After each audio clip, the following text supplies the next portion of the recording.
कुमुद घर की बालकनी में सज धज कर बैठी अपने पति के वापस घर आने का इंतजार कर रही। उसके दिल की धड़कन लगातार अपने पति रोमी की याद से भड़क उठती थी। वो कभी आईने के सामने खुद को निहारती तो कभी अपनी सोच को अपने बालों से उलझाकर अपने लटे संवारती। कुमुद के लिए एक एक पल का हट्टा भारी पड़ रहा था। तभी दरवाजे पर दस्तक हुई। आवाज सुनते ही कुमुद की सांसें थम सी गई थी। उसने तुरंत ही आईने में खुद को एक झलक देखा और दरवाजे की तरफ दौड़ पड़ी। रोमी, रोमी तुम अब आ रहे हो? मैं कब से तुम्हारा। कौन हो तुम लोग? दरअसल कुमुद ने जब दरवाजा खोला तो उसे अपने पति की जगह एक अजीब शक्ल के दो आदमी दिखाई दिए, जिन्हें देख कुसुम ने तुरंत ही अपना सवाल बदल लिया और दरवाजे को फिर से बंद करते हुए पूछा। मैंने पूछा कौन हो तुम लोग? अभी रोमी घर पर नहीं है, तुम लोग बाद में आना। मगर दरवाजे पर खड़े दोनों ने पहले तो कुमुद को नीचे से ऊपर तक जी भर कर देखा और अगले ही पल वो दोनों कुमुद के घर में जबरदस्ती घुस आए थे। अरे भाभी जी, इतनी भी क्या जल्दी है दरवाजा बंद करने की है? जब तक आपके पति नहीं आ जाते तब तक हमारी भी सेवा कर दीजिए। कसम से हम आपके पति को कुछ नहीं बताएंगे। हाँ, सच्ची विद्या कसम, किसी को कुछ पता नहीं चलेगा। दोनों शख्स की बातें सुन कुमुद के उनके इरादे ठीक नहीं लग रहे थे। वो तुरंत ही मौका देख कमरे की तरफ दौड़ पड़ी। तभी दोनों में से एक ने कुमुद की साड़ी का पल्लू खींच उसे जमीन पर गिरा दिया और अगले ही पल वो दोनों कुमुद के ऊपर टूट पड़े। पहले तो उसके मुंह पर कपड़ा ठूंसकर उसकी आवाज को दबाया और फिर जबरदस्ती उठाकर उसे उसके ही बेडरूम में ले गया। दोनों ने हैवानियत की सारी हदें पार कर दी। बेचारी कुमुद अपनी इज्जत बचाने के लिए हर नामुमकिन कोशिश करती रही, जिसे मिलकर वो दोनों जानवर दबा देते। दोनों ने कुमुद को उसके ही बिस्तर पर नोच खाया था। वो निर्वस्त्र ही अपने बिस्तर के एक कोने में पड़ी जिंदा लाश बन गई थी। एक पल में कुमुद का सब कुछ लूट गया था, उसकी इज्जत और उसके सपने भी। लेकिन खेल अभी खत्म नहीं हुआ था। दोनों में से एक ने घर को लूटना शुरू कर दिया और दूसरा एक बार फिर कुमुद के बिस्तर पर उसकी इज्जत लूटने लगा। कुमुद की मुसीबतें कम होने का नाम नहीं ले रही थी। सारा घर लूटने के बाद दोनों ने पंखे में साड़ी डाली और जबरदस्ती निर्वस्त्र हाल में ही कुमुद को फांसी पर चढ़ा उसे मौत के घाट उतार दिया। आधी रात का वक्त था। महेश अपने घर के बरामदे में खटिया बिछा चैन की नींद सो रहा था कि अचानक ही उसके कानों में किसी औरत के पाजेब की छन छन की आवाज सुनाई पड़ी। महेश ने चादर से बाहर मुंह निकाल कर इधर उधर देखा, मगर उसे कोई दिखाई नहीं दिया। आसपास तो कोई भी नहीं है, फिर ये पाजेब की आवाज कहाँ से आ रही है? महेश ने खुद से कहा और वापस से चादर में मुंह छिपा सोने की कोशिश करने लगा। मगर जैसे ही उसे नींद आने को हुई, फिर से उसे किसी औरत की पाजेब की छन छन छन की आवाज सुनाई देने लगी। उसे लगा कि कोई औरत उसके चारपाई के आसपास पाजेब छनकाती फिर रही है। पहले 2-3 बार तो महेश ने इस बात को नजरअंदाज किया। फिर जब ये बात महेश की समझ में आई तो उसके मन में सबसे पहले ख्याल भूत प्रेत और आत्माओं का ही आया, जिसे सोच उसकी सारी नींद एक पल में गायब हो गई। उसने चादर हटा, पहले तो आसपास देखा, फिर धीरे धीरे जब उसने गौर से घर की छत की ओर देखा तो उसके पैरों तले जमीन खिसक गई थी। उसकी छत पर सचमुच एक औरत थी जो उसे एक उड़े जा रही थी, और जब वो उल्टे पैरों से इधर उधर पाजेब छनकाती चलती तो डर के मारे महेश का खून सूख जाता। अरे कौन हो तुम? पड़ोसी हो क्या? इस घर में तो मेरे सिवा कोई है नहीं, और है भी तो बस एक बेटा है जो शहर गया हुआ है। तुम कहाँ से आई? गोविंद की अम्मा का भूत हो क्या? इतना कहकर बूढ़ा महेश डरते हुए खटिया से उठ खड़ा हुआ और उस औरत की तरफ बढ़ने लगा। मगर इससे पहले कि वो उस रहस्यमयी औरत तक पहुंच पाता, वो अपने पैरों के पाजेब झनकाती हुई छत की मुंडेर पर पैर रखकर आगे कहीं गायब हो गई। औरत के गायब होते ही महेश एक बार फिर चौंक गया। उसने तुरंत ही इधर उधर सब जगह देखा, मगर वो औरत उसे कहीं भी नहीं दिखी। ऐसा कौन है जो इतनी रात को मेरी छत पर घूमने आएगा, वो भी एक औरत? कहीं मैं सही तो नहीं सोच रहा था? ये कोई भूत चुड़ैल या डायन तो नहीं है जो जिंदा ही मेरा खून पी जाएगी या फिर मेरी बलि दे देगी? औरत के गायब होते ही महेश को अपने शक पर यकीन हो गया था। उसका दिल जोर जोर से धड़कने लगा, शरीर से पसीना छूट रहा था और मुंह से आवाज तक नहीं निकल पा रही थी। वो तुरंत ही अपने घर में बने पूजा घर में गया तो देवी देवताओं के नाम को रटने लगा। करीब 1.5 घंटे बाद उसने खुद पर काबू पाया था और जब मन का डर थोड़ा सा कम हुआ तो उसने सोचा कि क्यों ना बाहर बरामदे की जगह अपने कमरे में जाकर सो जाऊं। वैसे भी अब रात में कौन ही आने वाला है। इस बात को सोचकर महेश अपने कमरे में जाकर बिस्तर पर लेट गया, लेकिन इससे पहले वो नींद से अपनी पलकें झपकाता, एक बार फिर से उसे पाजेब की आवाज ने उसकी सांसों में डर भर दिया। इस बार उस आवाज का पीछा करने पर उसे महसूस हुआ कि सामने खिड़की के उस पार खड़े ट्रक के अंदर से उस पाजेब की आवाज आ रही है। दरअसल पेशे से महेश एक ट्रक ड्राइवर था और जिस ट्रक में उसे पाजेब की आवाज आ रही थी वो किसी और का नहीं बल्कि खुद का ही ट्रक था। ट्रक का सारा सामान तो मैंने खुद अपनी आंखों के सामने उतरवाया था, फिर अब ट्रक में कौन है? कहीं ये वही छत वाली औरत तो नहीं है?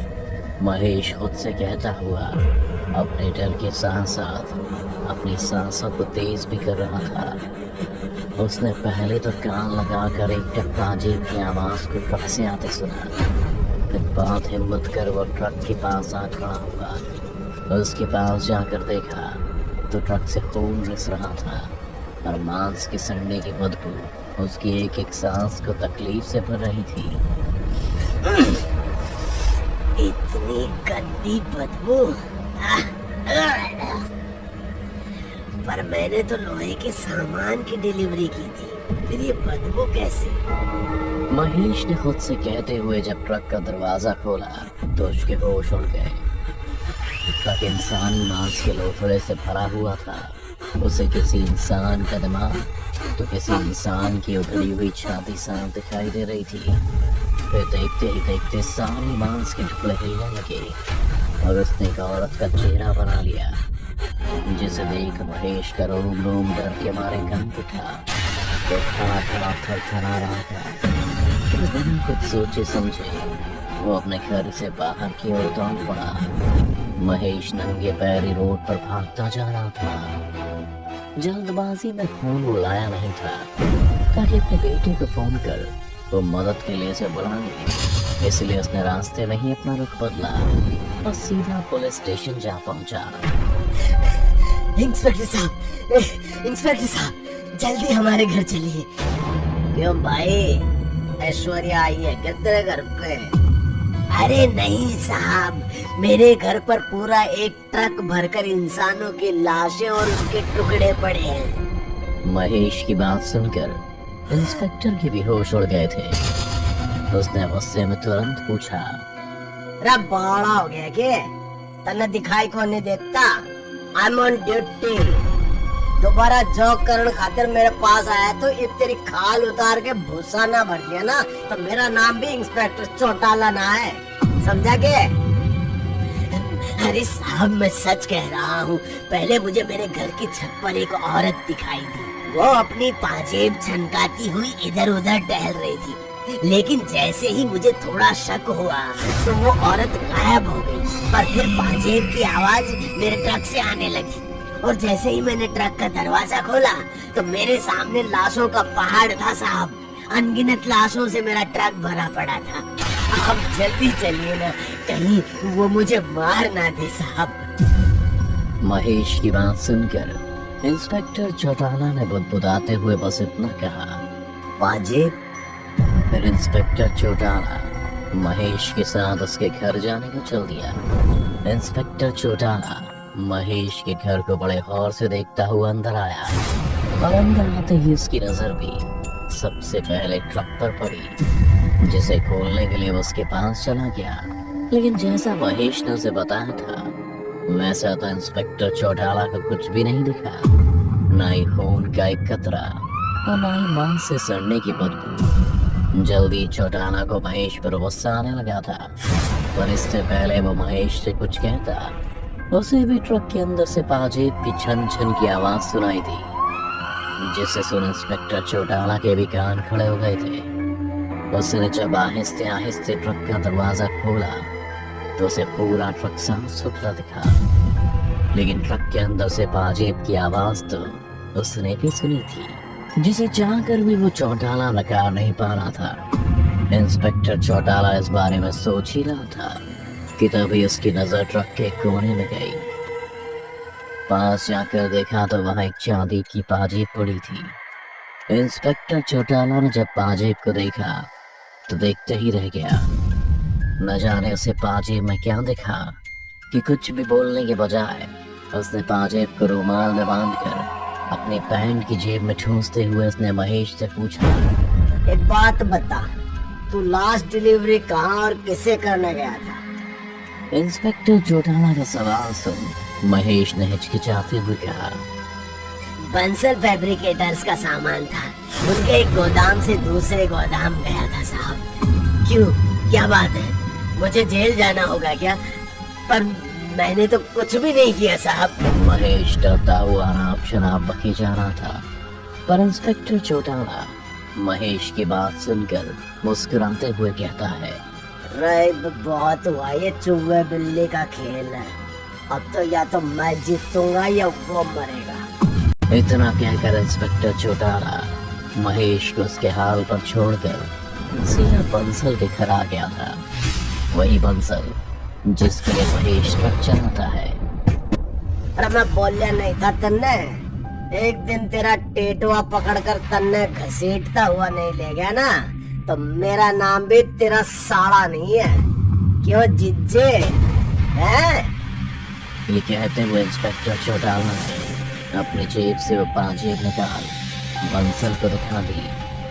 पाजेब देख बंसल के पसीने छूटने लगे। वो तुरंत समझ गया कि आज की रात उसकी जिंदगी की आखिरी रात है। वो डर कर भागने को हुआ ही था, तभी चौटाला ने बंसल के ऊपर छलांग लगा दी और उसे दबोच उस पर लाल दूसरे बरसात कर दी। चौटाला ने बंसल को मार मार कर अपहरा कर दिया और अपनी रिवॉल्वर निकाल कर उसके सिर पर तानते हुए कहा, अरे तन्ने के लग गया? हमारी बहन के साथ तूने जो किया उसके लिए मैं तन्ने माफ कर दूंगा। मुझे माफ कर दे, मैं बहक गया था।